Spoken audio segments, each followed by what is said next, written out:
Chère Camille, je vous ai demandé de bien vouloir évoquer avec nous votre panthéon littéraire, les écrivains qui vous ont construite en tant que femme, en tant qu'écrivaine, et les écrivains plus récents qui vous ont marqué, touché, bouleversé.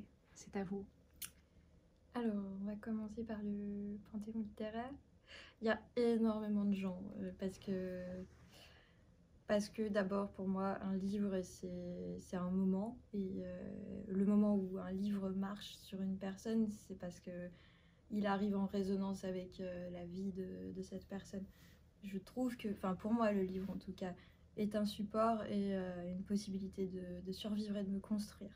Donc j'en ai apporté 3 parce que il y a tellement de monde qui m'ont aidé à me construire que j'ai dû choisir. Donc j'ai apporté Demande à la poussière de John Fante dans un premier temps. Parce que là pour le coup c'est vraiment le roman initiatique par excellence. C'est une autofiction et c'est l'histoire d'Arturo Bandini qui est un jeune écrivain qui se cherche et qui n'a pas réussi à faire grand chose et qui arrive à Los Angeles, habite dans des conditions un peu pourries avec pas d'argent. Enfin ça résonne aussi avec mon histoire et enfin mon roman hein, bien sûr et Bien sûr, hein, bien sûr. et bon c'est un livre qui m'a vraiment énormément fait rire à l'époque et qui m'a donné aussi un moteur pour commencer à écrire, et d'autant plus que dans ce livre là il y a une préface de Bukowski qui dit qui est extraordinaire en fait, autant que le roman finalement, qui dit que il a cherché pendant des années une voix qui lui parle et qui lui dise quelque chose profondément, intimement, et que il a cherché l'écrivain désespérément qui allait faire ça, et il l'a trouvé dans Demande à la poussière. C'est il y a un moment où on lit parce que il faut lire, il faut avoir la culture littéraire qu'on nous demande, il faut avoir lu ses classiques, hein.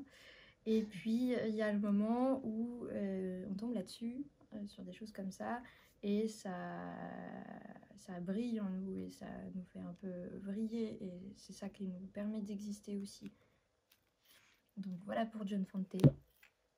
Alors après, on a le journal d'Anaïs Nin.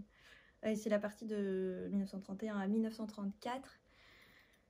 C'est un livre que j'ai, pareil, hein, qui m'a vraiment beaucoup ouvert l'esprit et beaucoup aidé à commencer à écrire.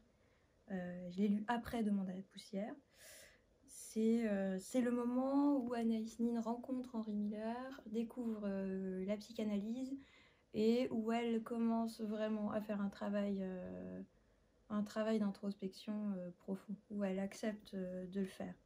Et ce livre-là, je l'ai lu à peu près au même moment qu'elle, c'est-à-dire au moment où moi aussi je devais commencer ce travail-là. Et c'est vrai qu'elle m'a aidée à le faire avec ce livre. Et puis, c'est un univers parisien, artistique, ça parle énormément d'écriture, puisqu'elle travaille énormément avec Henri Miller sur l'écriture. Et voilà ce que je peux vous dire sur celui-là. Ensuite, il y a Des pentes avec Vernon Subutex. J'ai apporté Vernon Subutex, mais j'aurais pu en prendre un autre. C'est une écrivaine que j'aime énormément parce qu'elle a une capacité à incarner une multitude d'humanités d'une façon que personne ne fait.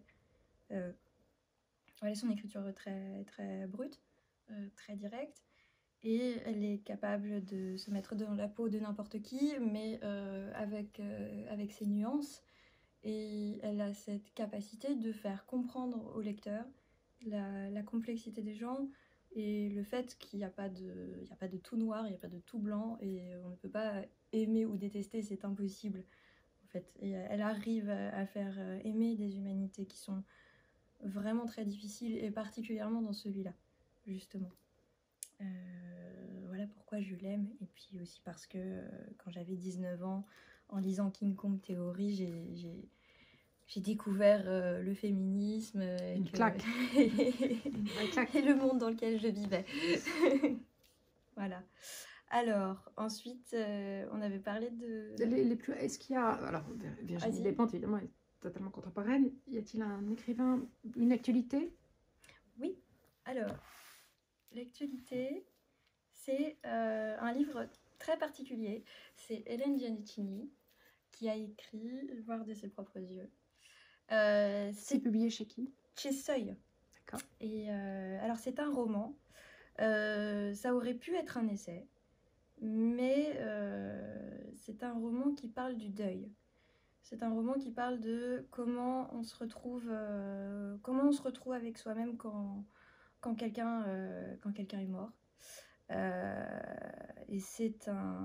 en fait, je pense que on suit le cheminement d'un personnage en deuil. Et elle utilise l'histoire de l'art et l'anatomie pour traverser le deuil. C'est-à-dire que elle décide de chercher, à travers la représentation du corps mort et du cadavre dans l'histoire, elle essaye de chercher la présence de ceux qu'elle a perdus et elle essaie de trouver comment elle va pouvoir vivre avec. Et elle se retrouve avec une obsession de voir. Et donc, elle étudie vraiment, vraiment beaucoup, beaucoup l'anatomie dans ce livre.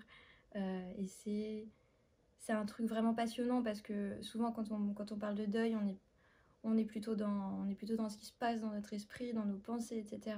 Et elle va fouiller le corps et elle traverse une rue que normalement personne ne traverse parce que c'est très délicat et finalement c'est très tabou. Voilà. Camille, si vous ne deviez retenir qu'un seul livre?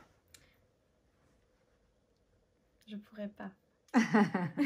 J'aime bien ça. Votre premier émoi littéraire? C'était Le voyage au bout de la nuit de Céline. Ouais. J'avais 15 ans. Merci beaucoup.